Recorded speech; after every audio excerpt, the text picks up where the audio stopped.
changed every 15 or 20 kilometres, with each change of scenery bringing more tension as food and sustenance became harder to procure. In my mind, I actually walked beside them, from the moment they left the girls' dormitory at the settlement all the way home to Jigalong. Age presented no problem for my mother and auntie. Their minds were sharp, and they had no difficulty recounting their experiences along the way. However, I realised that consideration must be given to the time lapse since they were young at the time, and to allow for patches of dim memories and sketchy reflections. Another fact I completely overlooked until the interviews began was their illiteracy. This, combined with their lack of numeracy skills, made it impossible to establish measurements accurately.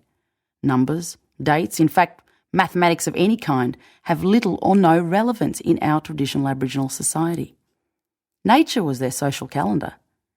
Everything was measured by events and incidents affected by seasonal changes.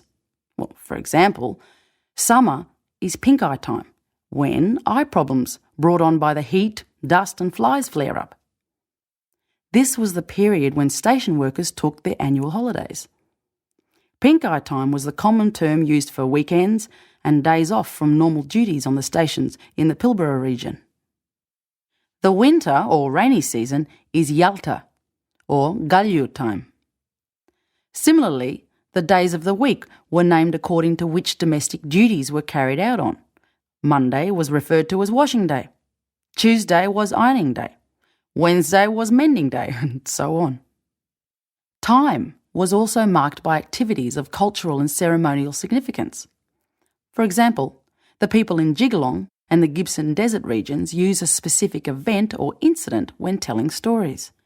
Their stories, whether they be oral history or anecdotes, do not begin in the same way as Western stories.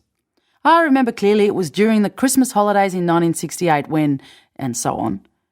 Rather, the speaker will remind the listeners that it was Gallu time. Gallu everywhere, all the roads were cut off. Or, it was Ngulunga time, when we had that big meeting. The listeners know that this was the time when traditional rites and rituals were performed. So, in these communities, time is based on practical events, incidents, and seasons.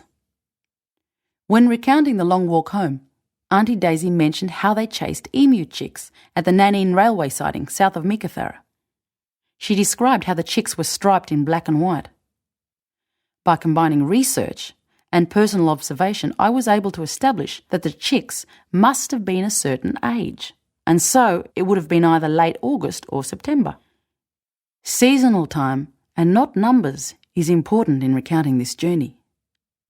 Consistent with Aboriginal storytelling style, seasonal time and the features of the natural environment are more important to recounting this journey than are the Western notions of time and distance. I have, though, worked to synthesise these different forms of knowledge to give readers the fullest insight into this historic journey.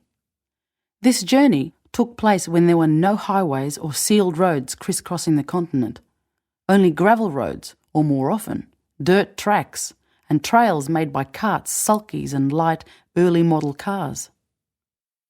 The girls avoided these routes, especially where the rabbit-proof fence came near towns such as Sandstone.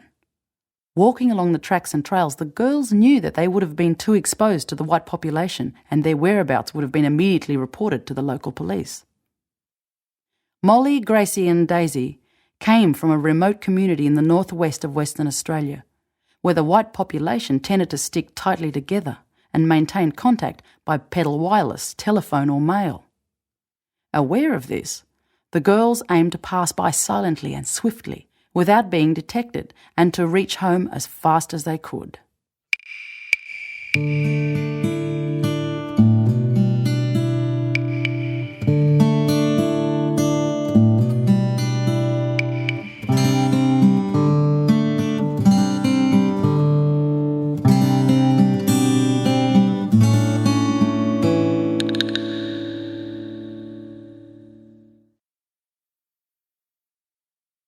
The first military post.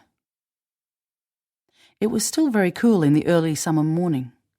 The fresh, clean air he breathed into his lungs felt good. He stood up and stretched his arms above his head.